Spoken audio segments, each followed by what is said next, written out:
as with many of my stories, I get the idea from what I see in the news or media and newspapers, and it seemed like there just had been this spate of gender reveals gone wrong in the news. There was, very tragic examples, and not to be made light of, but where, people were injured or killed, or, thousands and thousands of acres of land burned to the ground.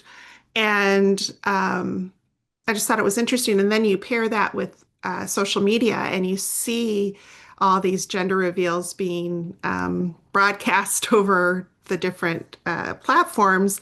And it is like set up for a wedding. There's like hundreds of people there. There's explosions. There's smoke, and I thought, well, how interesting would that be to um, have a gender reveal be the backdrop for a thriller, the start of a thriller. So Madeline What and Wes Drake are they're wealthy landowners out west in Wyoming. They own a horse ranch and equestrian center, and they have a beautiful home, all these horses, this beautiful landscape, and they decide, since they're expecting their first child, to have this over-the-top gender reveal with 200 of their closest friends.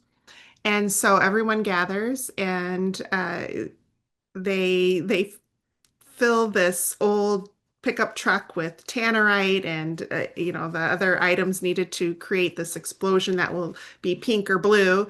And when the explosion goes off, um, something tragic happens. And as time goes on, and the ATF show up at the door, it's quickly learned that there was something more sinister at hand there. So Jamie Saldano is an ATF agent who had this kind of a secret pass to this town and community where he travels to, due to the disappearance of his sister 30 years before. And so he comes back um,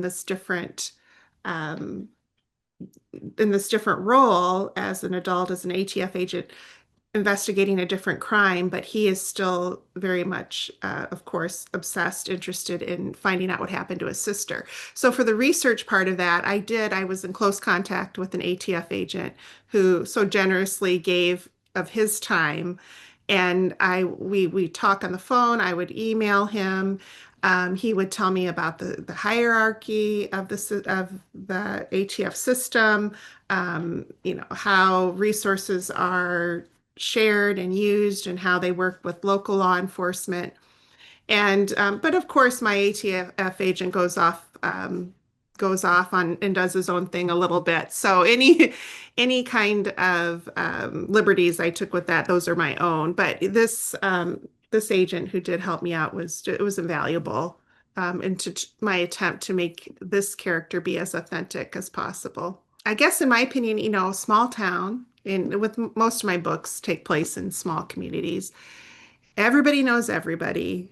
Everybody knows something. And sometimes nobody says anything. And no one's anonymous. And so that in its own way can complicate investigations, especially when loyalty and family ties and community ties go so deeply.